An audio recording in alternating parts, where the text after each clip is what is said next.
Welcome to Spilly on the Rocks. It is the start of the Warren Schaeffer era. The Warren Schaeffer era has officially commenced, and it was a good game.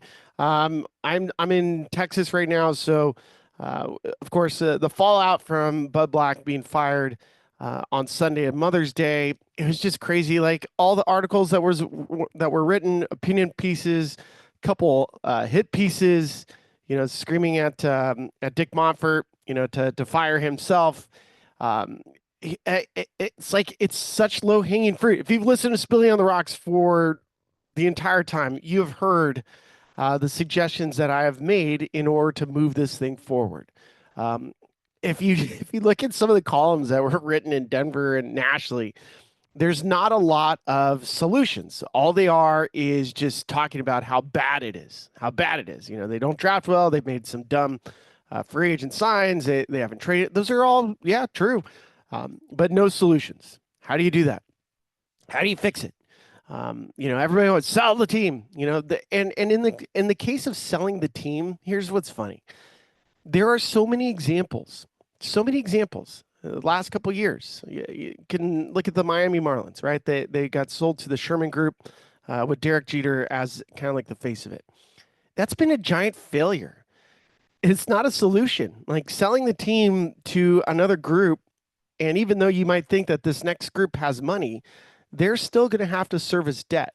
And then they're going to start from scratch, which is good, right? Like you want to start from scratch. The real solution here is what other organizations are starting to do. Chicago Cubs, the Chicago White Sox are doing it.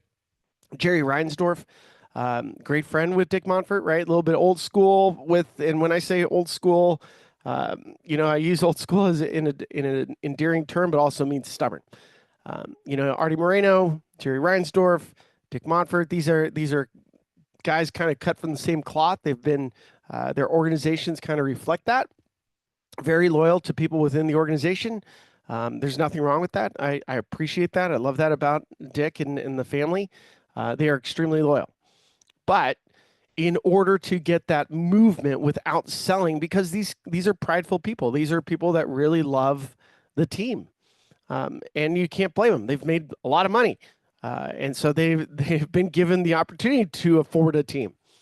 Now, what organizations have done to get the capital infusion that you need that selling the team would require, or if there's some sort of transfer of ownership over time, is you offer up some minority stakes, and that's where you start seeing the cash infusion, and that's what happened with Jerry Reinsdorf and the White Sox is that they've gotten a minority owner that is starting to put cash into the organization, and now they're able to spend money on the other side of the ledger, which I talk about all the time.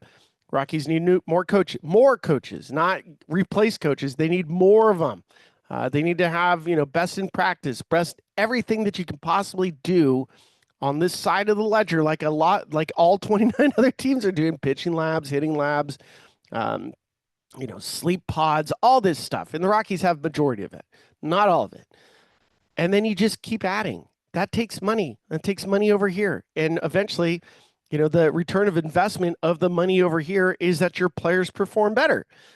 You don't have to sign a free agent, Chris Bryant. You don't have to sign a free agent, Dakota Hudson. You don't have to sign certain players. You can do it from within. You can trade from within to the outside and bring in what you can't. You find opportunities from players.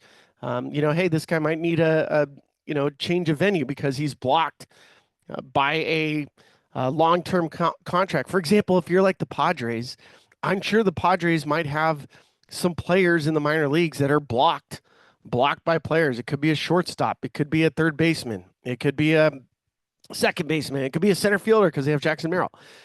So there's opportunities to look for other players from other teams and improve. So first reaction to Warren Schaeffer yesterday was pretty nice to see. It was definitely different than Bud Black. The differences were, and clearly, like the starting pitcher, Chase Dollander, had a no-hitter going. So a little bit easier when your starting pitcher is giving you length. He looked great yesterday. Chase was like fast fastball, curveball, which I've been like begging, just use those two pitches. Those are your two best pitches. So he was carving up the Texas Rangers. Rangers haven't been hitting this year. Not a great hitting environment for whatever reason. Like the Rangers field is like 18th hardest to hit in baseball. But I'm not gonna take anything away from Chase. He was great. Fastball, command, I loved it. Just yes, that's I'm telling you, he's turning into a dude. It's only his seventh major league start. He's getting there. He's gonna get there. I'm telling you, he's gonna get there. But then they brought in Jake Bird in the seventh inning, did good, and then he got out. 10 pitches out. Tyler Kinley, clean inning, out. We saw a left-handed reliever come in, and that pocket of the lineup was two lefties. It was Mickey Moniak and Nick Martini, and Warren Schaeffer swaps them out. It goes Sean Bouchard, right-hand hitter, and Kyle Farmer. So he leveraged that inning with the opportunity, because there was the leadoff double, to take two pops at trying to score off a reliever. Didn't work out, but it was the right decision. We hadn't seen that. You probably would have, a week ago, Buddy would have let Mickey Moniak face the lefty. Would he have come through? Who knows? But the idea is that you're going to leverage those scenarios with your best platoon matchup. Now, it will cost you. It will cost you later on in the game. So if you do these things, it comes at a cost. AJ Hinch does this all the time. He's one of the guys at the top of baseball as far as, using pinch hitters.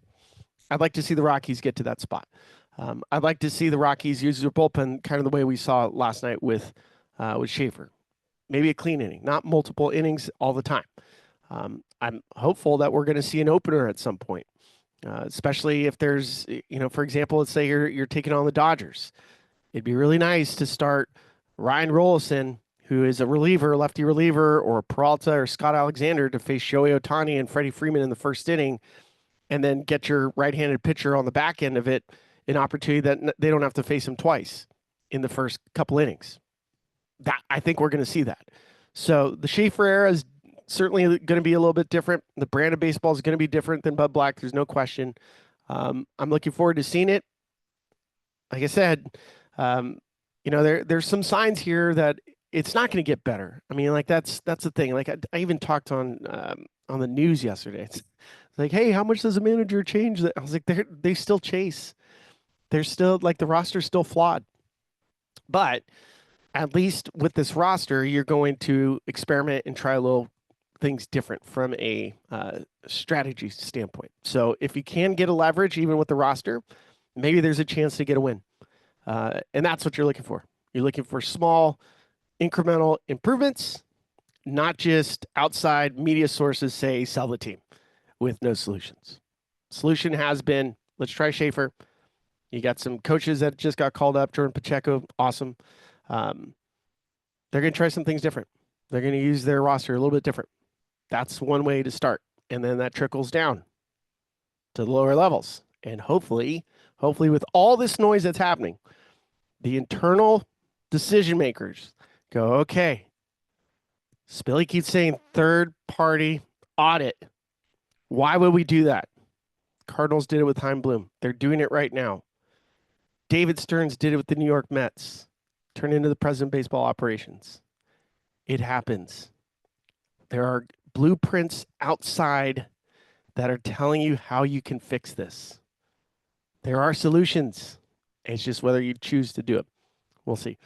You follow me at Spilly Goat, and make sure you follow the boys at Mile High Sports. Adios.